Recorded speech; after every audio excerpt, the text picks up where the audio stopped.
अस्सलाम वालेकुम, मेरा नाम है तैमूर। तो आज मैं आपको second year chapter number 3 math की कुछ बेसिक फार्मूले बताऊंगा और उसके बाद हमने मैथ में जो अभी न्यू सिलेबस आया शॉर्ट सिलेबस उस पर हमने क्या लेक्चर बनाने हैं। तो इस पे पहले ही मैंने 3.4 और 3.3 के बना दिए, वो तो मेरे यूट्यूब चैनल पे आ चुके हैं। तो काइंडली आप उसे सब्सक्राइब भी करें ज़्यादा से ज़्यादा। और आज मैं आपको बताऊंगा इंटीग्रेशन के फार्मूले कैसे हैं, इंटीग्रेशन की डेफिनेशन क्या है और ये इसको कैसे करते हैं।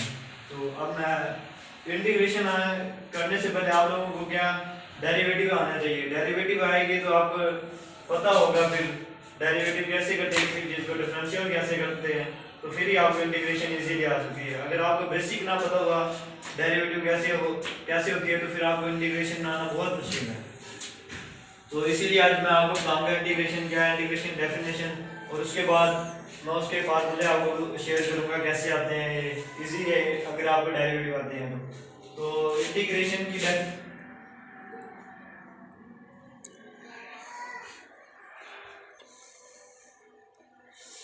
सबसे पहले इंटीग्रेशन की डेफिनेशन देखेंगे हम। इंटीग्रेशन की डेफिनेशन क्या होती है, याद है किसी को? क्या?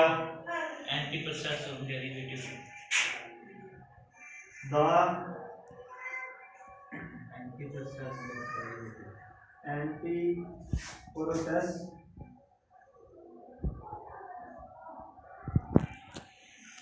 of derivative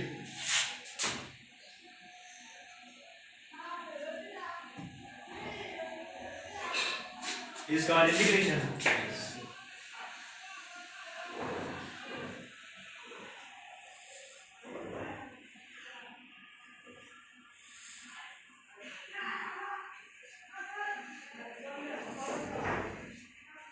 तो अब देखो ना एंटी प्रोसेस आप उसको भी पता होगा डेरिवेटिव क्या है, वो जिसको डेरिवेटिव का पता होगा वो इंटीग्रेशन भी कर लेगा।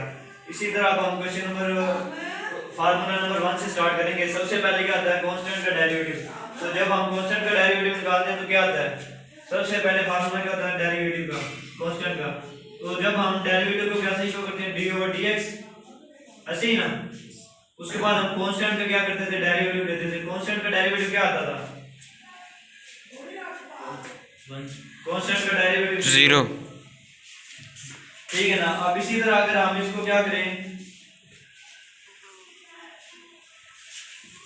0 की इंटीग्रेशन करेंगे। इंटीग्रेशन का आपको पता होना चाहिए, इंटीग्रेशन की अलामत पता होना चाहिए।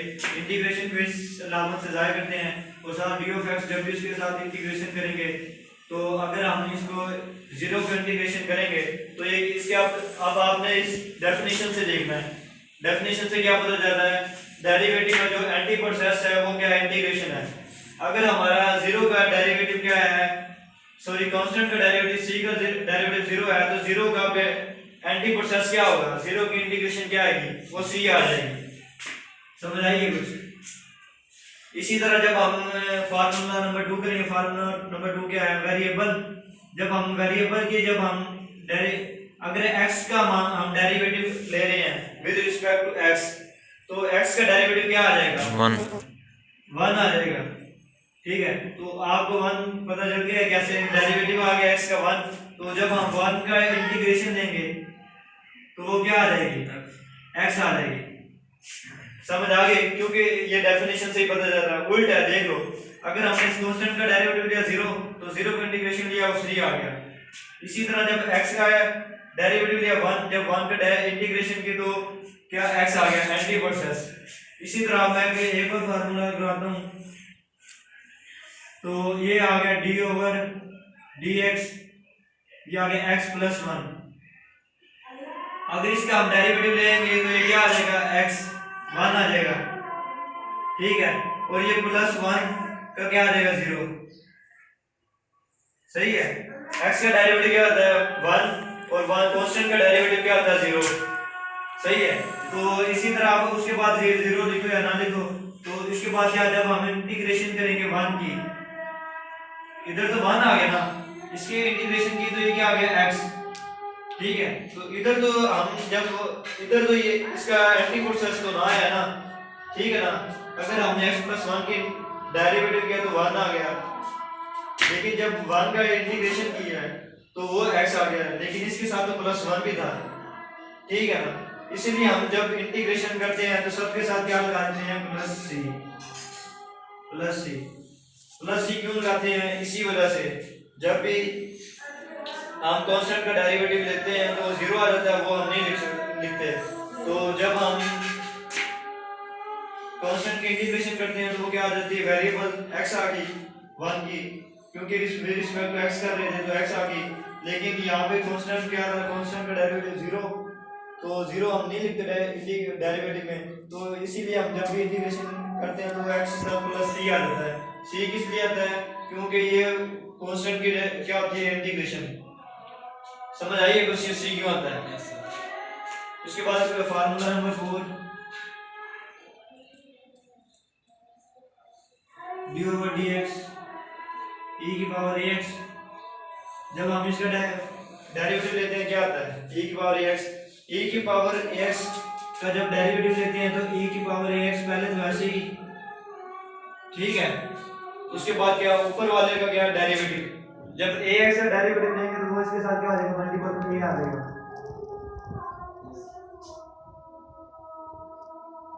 और ये क्या आ जाएगा फिर। अब हमने क्या करना है, e की पावर ax की क्या करनी है, इंटीग्रेशन करनी है, e की पावर ax, साथ में डी ऑफ एक्स आ जाएगा। तो जब इसकी इंटीग्रेशन करेंगे तो e की पावर, जैसे इसके अंदर चेंजिंग नहीं है ना, कोई चेंज नहीं आया e की पावर ax में, डेरिवेटिव किया, तो जब इंटीग्रेशन करेंगे तो इसके अंदर चेंज नहीं आएगा, क्या आ जाएगा, e की पावर ax वैसे ही। समझ आई, e की पावर ax वैसे ही, क्योंकि इसके अंदर डेरिवेटिव में चेंज नहीं आया तो इंटीग्रेशन में चेंज नहीं आएगा। उसके बाद हम ऊपर वाले में क्या करते थे, डेरिवेटिव लेते थे और इससे मल्टीपल कर देते थे, ठीक है। तो हमारे पास डेफिनेशन पड़ी हुई एंटी प्रोसेस है, तो यहाँ पे अगर हम इसको मल्टीपल कर रहे हैं तो जब इंटीग्रेशन करेंगे तो मल्टीप्लिकेशन का उल्टा क्या होता है, डिवाइड। तो हम इसको a को क्या कर देंगे, a डिवाइड कर देंगे इसे। समझ आइए। तो उसके बाद हम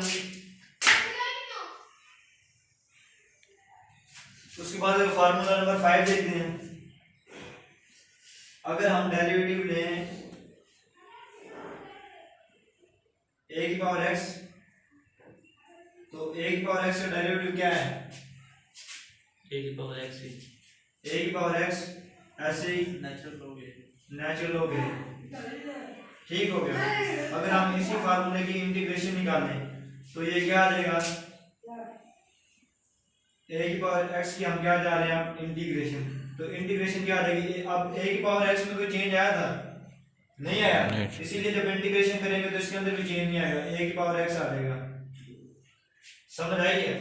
और उसके साथ क्या आ जाएगा, अब उसके बाद ये नेचुरल हो गए, इसके साथ मल्टीपल हो गया था डेरिवेटिव में, तो अब जो इसके डेरिवेटिव में जो मल्टीपल हो जाता है वो इंटीग्रेशन में डिवाइड हो जाता है, तो ये क्या आ जाएगा, नेचुरल लॉग a। समझ आई है। और इसके बाद और फार्मूला नंबर 6, जब हम डेरिवेटिव लेते थे D over D x natural log x, जब नेचुरल लॉग x के डेरिवेटिव लेते थे क्या आ जाता था, प्लस c, सबके साथ आना है, इसके साथ क्या आएगा, प्लस c आ जाएगा, cos c कोई कांस्टेंट है, तो इसके साथ ये क्या आ जाएगा, नेचुरल लॉग x का क्या आता है डेरिवेटिव 1 ओवर x, सही।